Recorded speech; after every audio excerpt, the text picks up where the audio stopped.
हाय दोस्तों, मैं अनिल आप सभी को विज्ञान भौतिकी से 2 अंकीय प्रश्नोत्तर कराऊंगा जो पिछले 5 सालों में या 7 सालों में जो भी परीक्षा हुए हैं बोर्ड एग्जाम, उसमें 2 बार ये प्रश्न पूछे जा चुके हैं।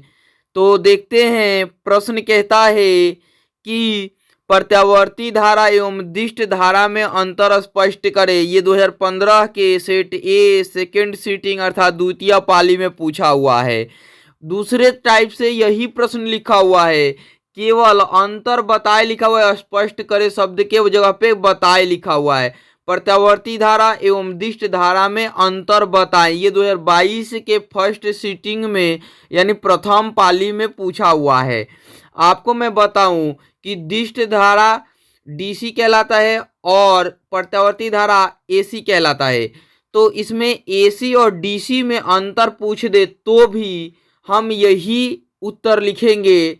आपको मैं बताऊं कि इस उत्तर को लिखने के लिए केवल प्रत्यावर्ती धारा और दिष्ट धारा में अंतर शब्द ही काफी है ना। तो आइए देखते हैं इसका उत्तर। उत्तर इस प्रकार हैं। प्रत्यावर्ती धारा और दिष्ट धारा में प्रमुख अंतर निम्नलिखित हैं। एक बॉक्स बनाएंगे, बॉक्स में 2 खाने बनाएंगे, दोनों खाने आधे आधे पार्ट में बांट लेंगे। अब एक तरफ लिखेंगे प्रत्यावर्ती धारा यानी एसी अल्टरनेटिव करंट, दूसरे तरफ लिखेंगे दिष्ट धारा यानी डीसी डायरेक्ट करंट। नाम से ही पता चल रहा है अल्टरनेट मतलब बदलने वाला, परिवर्तित यानी प्रत्यावर्ती यानी कि परिवर्ती धारा, और दिष्ट धारा डायरेक्ट करंट यानी कि डायरेक्ट फॉलो होने वाला, है ना। तो आइए पहला लिखते हैं प्रत्यावर्ती धारा में। इसमें धारा का मान तथा दिशा का मान दोनों समय के साथ बदलता है, यानी कि ये धारा का मान जो है वो कभी 1 एम्पियर 2 एम्पियर 3 एम्पियर जो हो वो होता रहेगा, लेकिन इसमें दिशा भी बदलेंगे। ये कहता है ना एसी कि 1 सेकंड में 50 चक्कर पूरा करती है। 1 सेकंड में कितने 50 चक्कर पूरा करती हैं, अर्थात कि 1/100 सेकंड में यह 1 चक्कर लगाती हैं। अर्थात 1 चक्कर लगाने में 1 बार दिशा परिवर्तन किए, मतलब कि 1/100 में ही सेकंड में ही ये क्या करती हैं 1 चक्कर पूरा लगा लेती हैं। तो इस प्रकार से ये दिशा बदलते हैं। दिशा बदलने का मीनिंग हुआ कि ये श्रृंग और गर्त के रूप में जाते हैं। किस रूप में? श्रृंग और गर्त के रूप में जाते हैं, अर्थात कि उच्चतम सीमा पे जाते हैं फिर निम्नतम सीमा पे आते हैं। तो ये प्रत्यावर्ती धारा कहलाते हैं, है ना। लेकिन अब आते हैं दिष्ट धारा के लिए। तो दिष्ट धारा में इसमें केवल धारा का मान समय के साथ बदलता है, दिशा में कोई परिवर्तन नहीं होता, है ना। तो ये कहता है कि दिशा में कोई परिवर्तन नहीं होने का मीनिंग है कि अगर इनका धारा और समय का ग्राफ खींचे तो एक में श्रृंग और गर्त बनाएंगे, एक सीधी रेखा समय के सापेक्ष ले लेंगे। तो प्रत्यावर्ती धारा के लिए ऊपर की ओर जाएंगे फिर नीचे की ओर आएंगे, फिर ऊपर की ओर जाएंगे फिर नीचे की ओर आएंगे, अर्थात कि प्रत्यावर्ती धारा में समय अक्ष के समानांतर जो रेखा होगी उसके ऊपर जितना जाएंगे उतना नीचे आएंगे। लेकिन यही दिष्ट धारा में समय अक्ष के समानांतर ही रेखा होंगी। किसके लिए? ये दिशा के लिए। या तो उसमें एक कर्व की तरह बनी होंगी, वो दिष्ट धारा को ही दर्शाएंगी, अर्थात कि उनका मान बदलते चला जा रहा है। उनका मान स्थिर रह रहा है तो उनके समय के समानांतर होंगी, अगर उनका मान बदल रहा है तो कर्व की तरह रेखा होंगी। ये मैं कभी एक वीडियो में डिटेल्स पढ़ाऊंगा अल्टरनेट करंट और डायरेक्ट करंट को, तो बताऊंगा। अब आइए प्रत्यावर्ती धारा में दूसरा देखते हैं। दूसरा है इसे आसानी से उत्पन्न किया जा सकता है।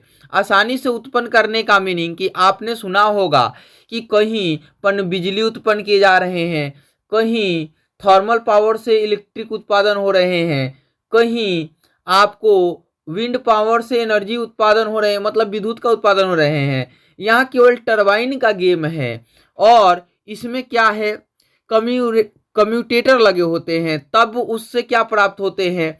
कम्यूटेटर किसको कहते हैं? जनरेटर जो होता है, जनरेटर के आगे आप देखे होंगे कि एक बड़ा सा मोटर टाइप का लगा होता है, उसे कम्यूटेटर बोलते हैं। क्या बोलते हैं? कम्यूटेटर बोलते हैं। कम्यूटेटर मतलब कि वो धारा को परिवर्तित करते हैं। किसको? वो यांत्रिक ऊर्जा को वो डायरेक्ट करंट में, मतलब कि डायरेक्ट ऊर्जा वो डीसी में चेंज कर देते हैं, मतलब कि सतत करंट धारा में परिवर्तित कर देते हैं। तो इस प्रकार से डीसी बन जाता है। तो इसके लिए कम्यूटेटर प्रयोग किया जाता है। किसके लिए? डीसी उत्पादन के लिए। लेकिन इसमें एक टरबाइन के माध्यम से ही पूरा काम हो जाता है। किसमें? प्रत्यावर्ती धारा में।